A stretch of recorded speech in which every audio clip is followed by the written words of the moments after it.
What's up, people? It's your boy MM2K back again with a new Prognosis TV Lyrics to Go. This is where I talk about the latest and greatest in gaming news on my way to get my coffee or my morning tea. The latest we want to talk about today is this, I think, really insane motif that's being spread out there about Xbox Gamepass missing its financials, its own financial projections.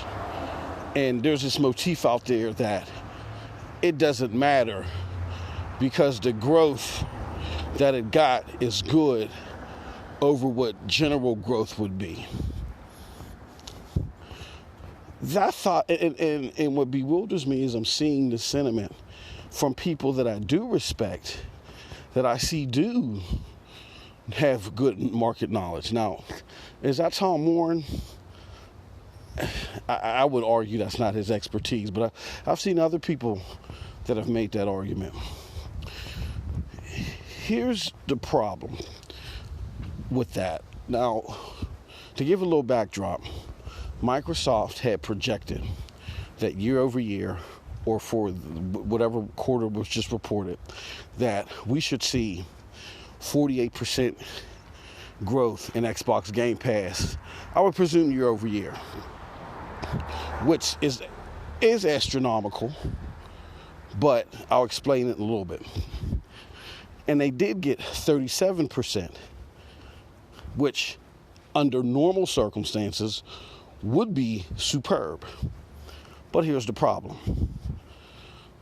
Problem one is 37% and 48% growth are only superb and fantastic under normal year-over-year conditions.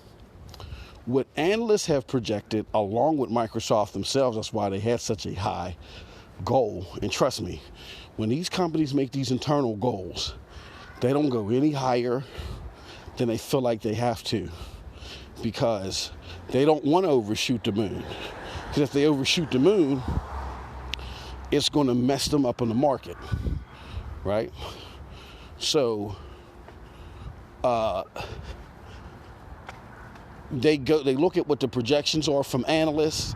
They look at different other things, and they try to find a sweet spot, one that isn't too low, where analysts will say, hold on now, you're lowballing too much. Red flag, and then their stock price will go down. But also they don't want to overshoot the moon.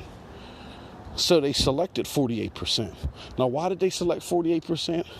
Because of the unusual conditions in which gaming is popular right now. It's like right now, subscription services or anything in relation to gaming, they're doing hand over fist cash wise. So they didn't just pull a number out of their pocket and was just being braggadocious. Like, there was a lot of analytics and number crunching and stuff involved in this. And they only shot that high because analyst projections were that high. And also, the market required them, unless they wanted to send off red flags, that they would have to shoot somewhere in that vicinity because of how the gaming market was looking so prosperous at the moment. Think about it this way. Say if you're a hotel chain, and you're a hotel chain that is hosting the Olympics, right? So because you're hosting the Olympics, and say if you're publicly traded, if you're hosting the Olympics and you're publicly traded, I mean, you're a hotel chain, you're publicly traded, you have a lot of hotel chains where the Olympics are being presented.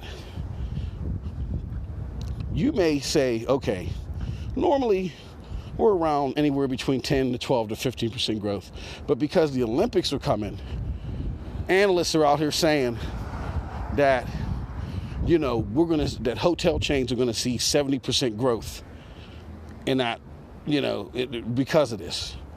So I don't want to say 75, but I'm going to say 60, 65. We're going to see 65% growth. That's enough growth that we're settling on to where we're in that range with the projections, but we're not highballing it too much and taking too much of a risk, right? Because these are high projections even for these circumstances, right? And let's just say when the financials come in, we did 45%, right? 45% still is 3 times the amount of the average growth, which I said in an example is 10 to 15%, but it's still far from your projections. And when you don't hit your projections, it affects your stock price. And if it affects your stock price, it goes beyond executive pay, as Tom Warren is saying here. Tom says, I'm not going to stand Xbox Game Pass, but I've read a lot of takes that forget that they're discussing exec pay compensation. Teams also missed its target, and while it's different to Game Pass, it's not a desperate situation. And he says something here about executive compensation. It's not about executive compensation. Yes, you are right, Tom. It is not the end of the world. It's not.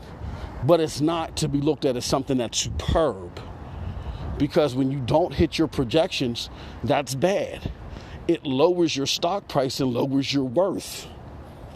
And if you're a publicly traded company, that stock price means everything as far as your survival, as far as your ability to operate, as far as your placing to do. It affects everything. It cascades to everything.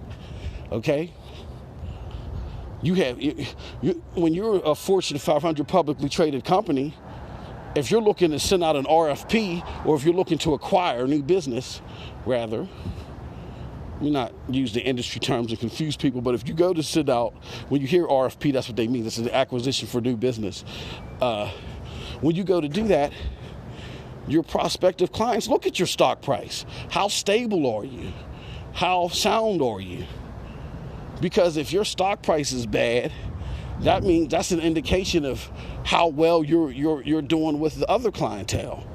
Is other clientele staying or whatever, or would it lead to you doing decisions or making decisions that are risky to us because you need to make adjustments for your stock price?